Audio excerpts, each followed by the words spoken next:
everyone. Welcome to English with a Linguist. In today's video, we're going to talk about the difference between do and make in English.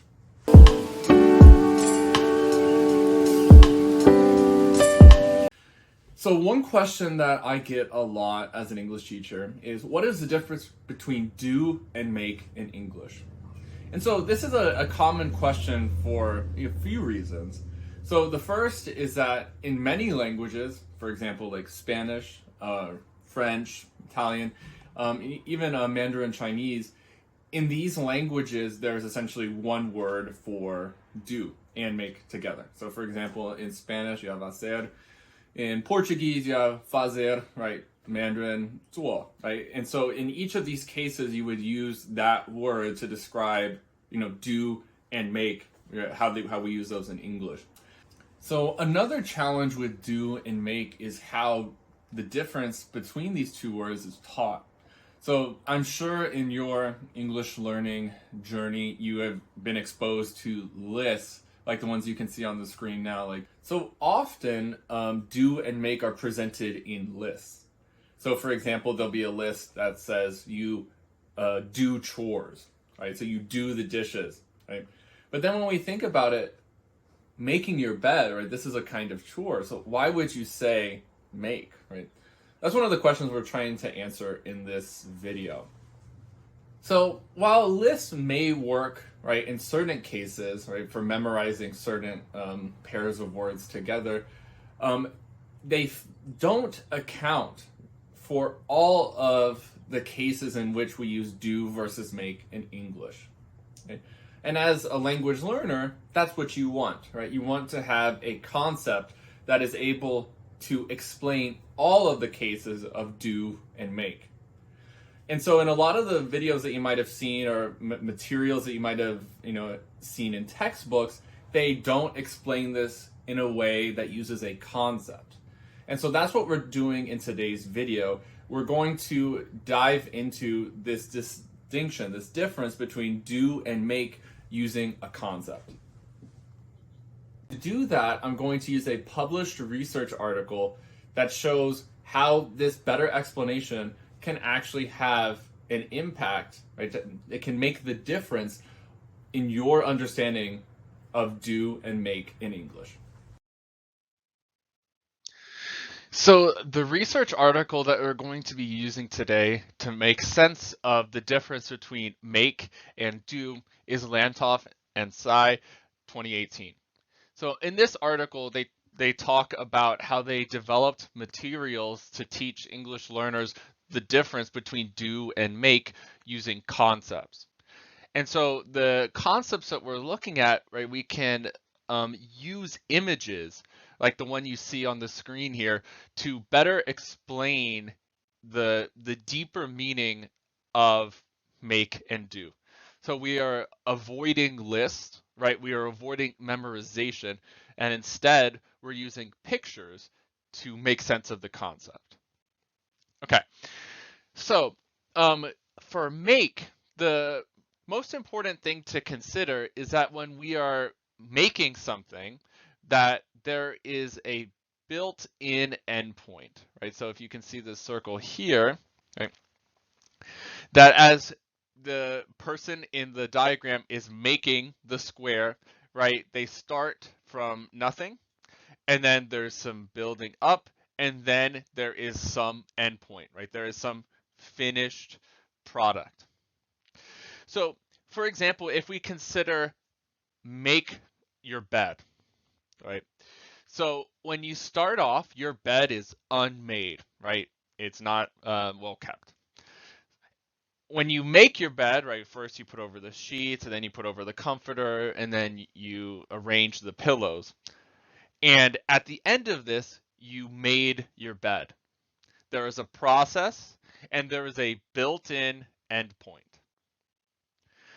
So some other options, right, some other examples of this would include, for example, making food, right? So when you're making food, there's a process where you go from no food, or you just have the ingredients, you put the ingredients together, you cook them, and then you make the food, right? There's an endpoint. We can also think about more metaphorical things like make plans or make a choice. So when we're thinking about making a choice, there is there are some decisions that you need to make, right? You're considering different options, and then in the end, right, you decide on something, right? There is an end point, right? You make a choice or you make plans.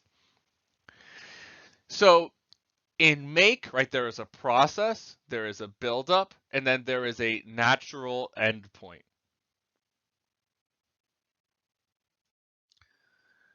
So now let's consider do.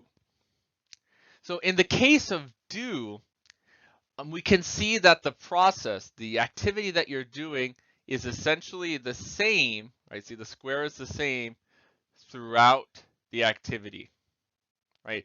There is no natural built-in endpoint to the activity. So for example, if we think about the phrase do homework, right? So when we're doing homework, maybe we're doing some reading, there's some writing, maybe some speaking, listening, right? But there's not necessarily a built-in endpoint, right? You just do homework, it is a cycle, and you keep doing this, right?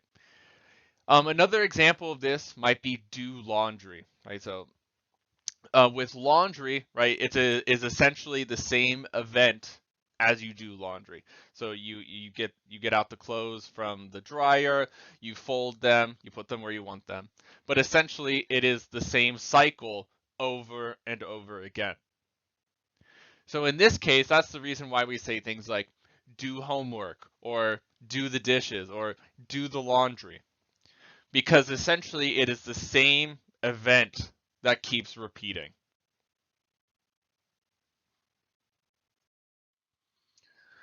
So now let's look at another example of make.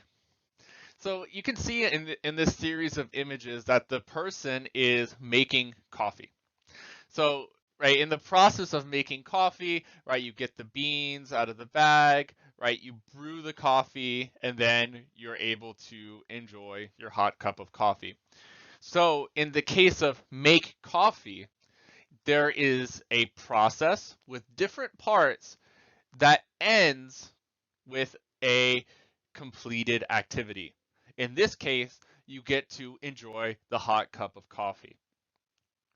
But we can see what's important here is that the steps to finish with this hot cup of coffee are different, right? So we have getting the beans or the however you make your coffee, right? Using the machine, right? And then you're going to enjoy and drink that cup of coffee. So that's why we would say things like make food, or in this case, make coffee. There is a process with different steps that has a natural endpoint.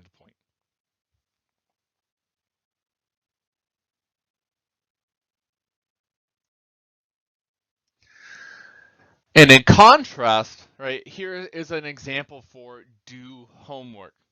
So you can see in this diagram that when this person is doing homework, it is essentially a cycle that is the same process over and over again. So, right, we can see here there is a question, right, and then there's an answer, and then you continue to do that process over and over again. And there is not necessarily a built-in endpoint. Right? So when we think about do, it is a cycle that continues to repeat, and that there is no built-in endpoint at the end. There is no built-in completion when you're doing an activity like this.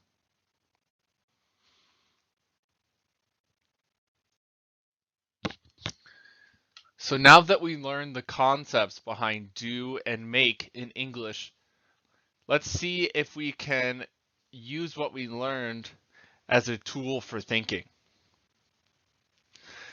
So in the following two examples, we have make and do, and then a phrase after it. So I want you to decide if we say make or do with the phrase, and then why we would say make or do. So let's consider the first example, business. So do we say make business in English, or do we say do business in English? I'm going to give you about 15 seconds to think about this, and I want you to choose one option and then think about why that is the answer.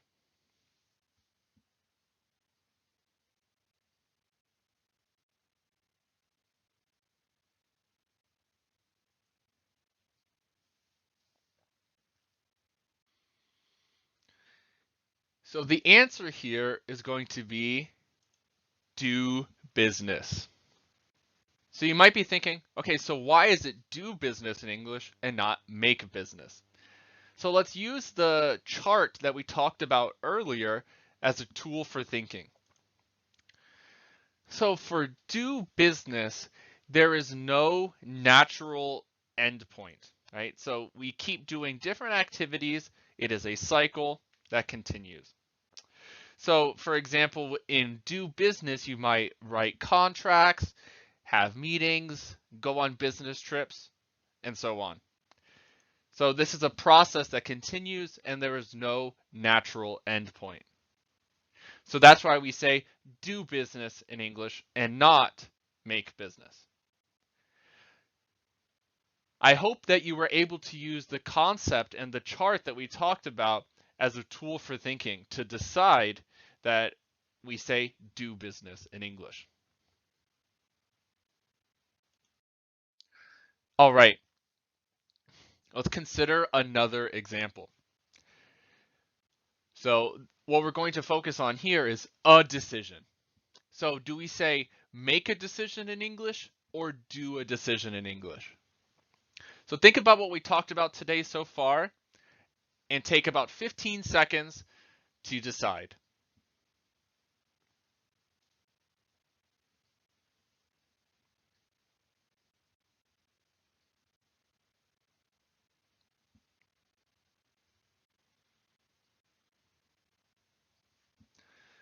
All right. So the answer here is going to be make a decision. So why is the answer make a decision? Once again, let's take a look at the chart that we talked about earlier. So when we make a decision, there is going to be a buildup, a sequence until there is a final endpoint where we make a decision. So for example, let's consider the decision of choosing a university. So when you choose which university you're going to attend, before you make that decision, you're going to consider things like, for example, the cost of the university, and maybe the location and the programs that the university offers. And then after considering these different factors, you're going to make a decision at one point in time. There's a natural endpoint for this action. So that's why we say make a decision in English. Once again, I hope that you were able to use this concept that we talked about as a tool for thinking, right? That's the most important, that we're able to use these images and the concepts behind them to decide whether we should use make or do for an activity in English. I hope you enjoyed today's video on do and make, and please don't forget to like and subscribe. And also, we are offering private lessons. So if you have some question about English grammar, or maybe you're writing a paper or even a dissertation in English and you have some questions that you would like me to answer, I'd be happy to do a one-on-one call with you to help you progress in your English journey. So that's it for today, and hope to see you next time.